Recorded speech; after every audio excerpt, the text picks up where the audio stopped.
put Nick into the position of a quiet quitter, that's comfortable for me. But it's not comfortable. I like to use a different term. It's familiar. It's familiar. Status it's not quo. Comfortable. It's familiar. It's familiar.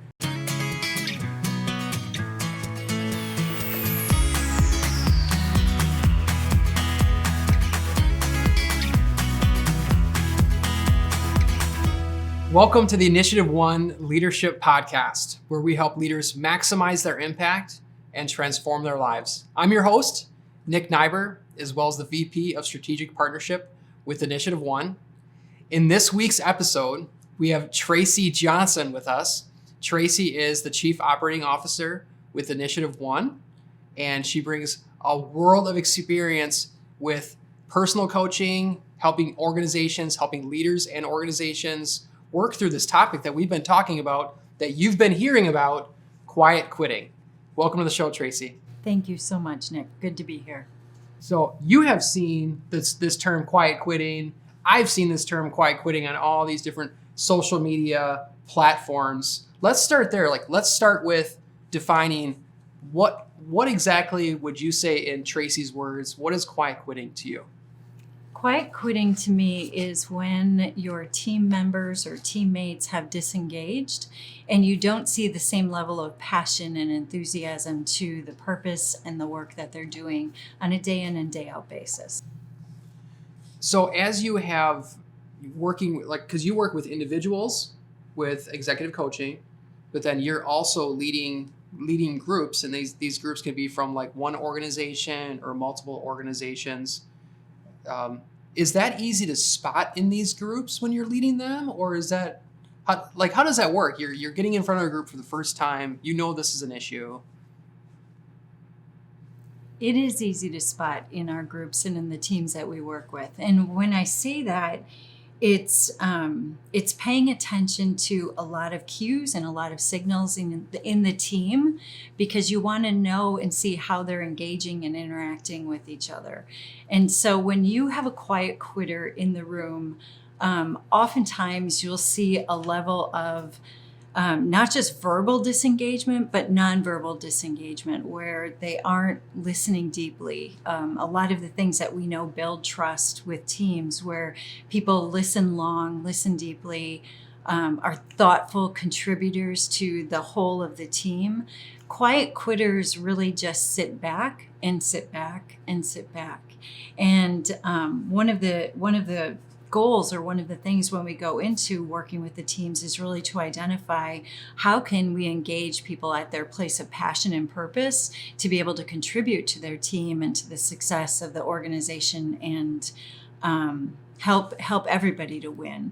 And so when we see this disconnection or disengagement, verbally, non-verbally, in their historical relationships amongst the team, typically that's a sure sign that you have somebody who really needs to do some deep work and figure out, as a leader of that group, how you can engage them at a different level. Because we all have discretionary energy, right? We all have discretionary time, energy, focus that we can provide. And if we can get our team engaged at a level where they can give 10% more every day. And I'm not talking about busy work, I'm talking about impactful work. It helps all of us get better. It helps the organization get better. So if there was an employee and we would label them a quiet quitter, would they be able to identify that, or themselves personally? Yes. Not always. Not always. People become disenfranchised and give up, move into a place of what we call volunteer victim thinking, where they've developed this habit of always looking negatively, or with a filter system that there's a conspiracy, or somebody it's somebody else's fault, blaming other people. When we see that, they don't always see that in themselves.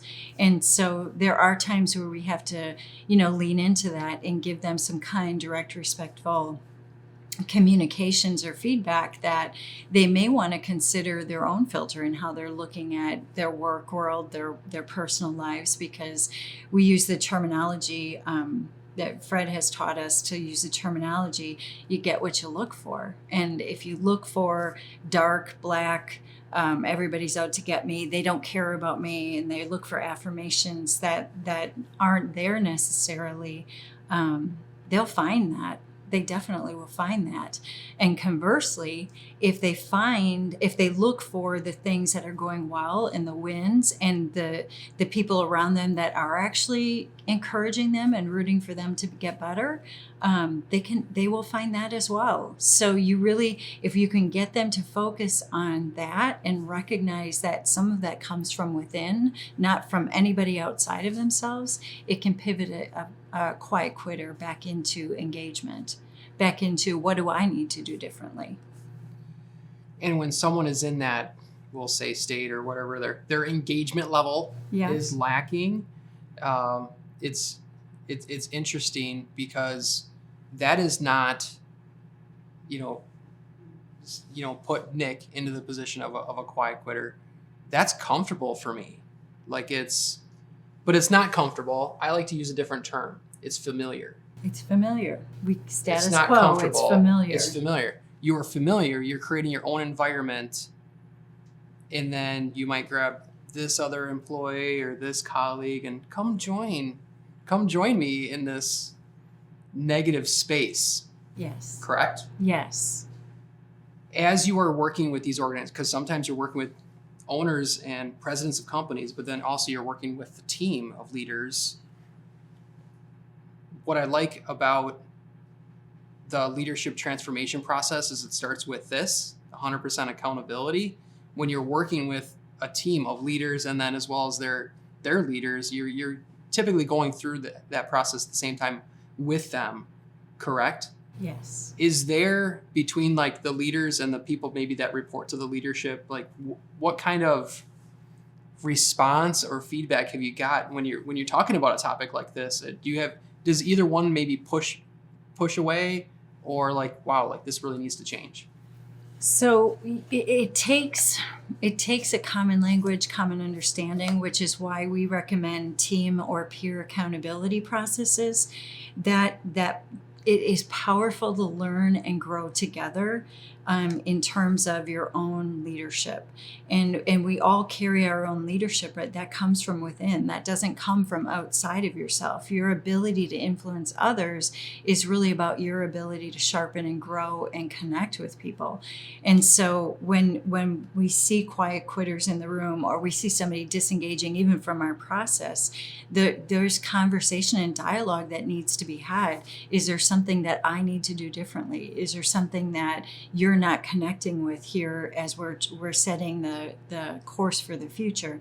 Is there disbelief in what's possible? All of those things that the chemistry that gets built during the process really is what can potentially bond a team for a transformation. Small pivots that help us to grow together and get better together allows us to see a future that prior to entering the transformation process may not have been even visible or possible. And it's about that discretionary effort of people leaning into each other, about people being able to connect at a level that is both relational but impactful for the organization. It has to be both end, and it's a constant balance. People need to know as a leader that you care about them and that you're in this together, and that you will step side by side with them, shoulder to shoulder with them to accomplish what you need to accomplish. It's not just telling your team what you need done. It's about coming alongside of them, asking them how do they feel they fit best, can contribute in the best way possible. Yeah, so Tracy was talking a little bit about the peer-to-peer accountability, and Dr. Fred Johnson speaks on this quite often. And if you're seeing this on video, it's really easy to see because I'm going to point. But if you're listening to this on the podcast, it's going to be a little tough. So there's 3 forms of accountability. There's top down, which I'm just pointing top down, so leadership to the team.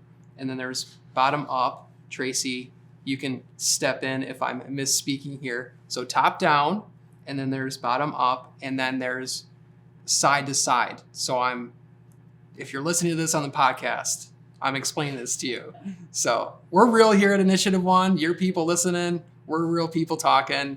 That's how we roll. So peer-to-peer is side to side, and that's not necessarily with titles. It's as I'm working, like I work for Tracy here at InitiativeOne, but there can still be peer-to-peer accountability. Thank you for touching on that, because that's such a big piece of that. Because if you have the old hierarchical system, however you want to say that, as long as that's there, if that top down is there all day long, it's really hard to create a place in a space for them to share. Yes. Because they're accustomed, and we call that a compliant culture. When you have somebody who is always waiting to be told what to do or how to do what they do, you end up having people just kind of paralyzed and not being able to take initiative when a challenge or a problem or an issue comes to fruition. Our belief is that we bring out the best leadership in everybody so that we can solve problems and we can make decisions in a more effective manner. So Earlier on, you were talking a little bit about creating that language, correct? Like trying to bring a new language into the organization. It's literally trying to like learn almost a foreign language, correct? Yeah. I would call it, it's a way, I mean, Fred founded the company 23 years ago, Dr. Fred did. And he'll laugh at himself. He's from West Virginia, and he has all of these very simplistic ways of thinking about leadership and how we impact each other as leaders. And so some of that languaging comes from the simplicity of just understanding human behavior and how we either draw people to us or push people away from us based on how we behave with each other. And so I love, you say common language. When I think common language, it's how can we make the understanding so simplistic that we help people understand, well, what does it mean to build trust? What does it mean to have trust accelerators built into our corporate culture, being that we help each other to be the very best version of ourselves and help each other to win. And we do that through those trust accelerators in the organization. We speak truth to each other. We don't dance around on eggshells. We are direct and kind and respectful. Those are the languages that we use. That's the language. Yes, KDR, Yeah. kind, direct, and respectful. Yep. So it's not like it's not things that we haven't learned throughout our life. It's helping bring that back to the organization and really help the team excel. Have you registered for our next leadership event? Each month, InitiativeOne hosts an event called the Think Tank. The topic we're discussing, the damaging pitfalls of every driven leader, when too much is too much. These events are our gift to the community. You can attend either in person or online. Go to initiativeone.com/events to register. When there are organizations that come in and there's a mess, there's a mess. There's lack of trust. I imagine there are some employees that might feel like they're in a place that won't change, but then they see it can change.